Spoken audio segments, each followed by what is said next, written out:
Hi, here's a quick tip for you. Very quick one today, but very important as well. Know the form. Okay, so what am I talking about? So if you're going to be playing jazz standards, okay, it's really important that you know the form. So what is the form? Well, it's when we talk about things like the AABA, the ABA, things like that, but also the bar lengths, okay?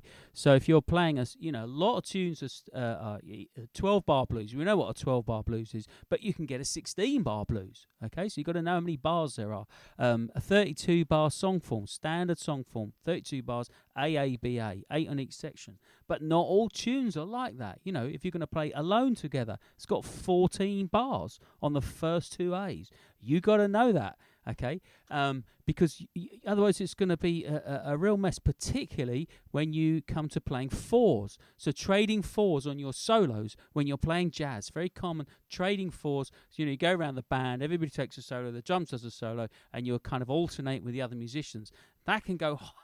I've seen that happen. It can go horribly wrong, okay, if you don't know the form, because sometimes it doesn't add up to 4, right? It doesn't add up to 4. Even on a blues, this can get screwed up because a blues is 12 bars. So if you're doing fours, you got to know when you're going to come out back. Where is the head again? Do you understand?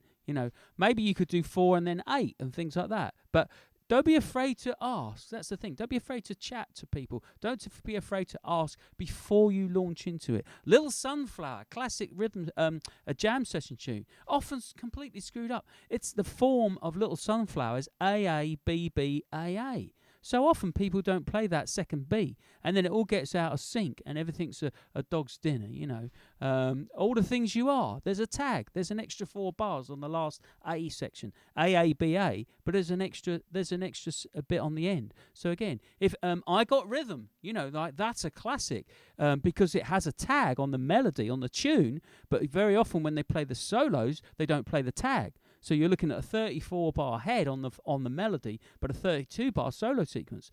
Don't be afraid to ask. Make sure you just, because that can save a whole lot of mess on the bandstand. Are we? Hang on, guys. Before we start, are we doing the tag? It's perfectly acceptable to do that, just to make sure. Okay, so that was my quick tip for today, but possibly one of the most important ones. Make sure you know the form of the piece of music you're playing, particularly if you're going to going into a jam session or if you're going to be trading some solos. Well, and of course the thing is, when you get up, you don't know what's going to happen, especially on a jam session. Maybe you don't get to solo, maybe you do. So often somebody will just turn around and point and go, solo. That's all the notice you get. So if you don't know what the structure of the music is, you're going to be in a whole heap of trouble. Know the form. Learn the form. And if you don't know the form, ask. Don't be afraid to ask. There you go. That's my top tip for today. See you next time. Thank you.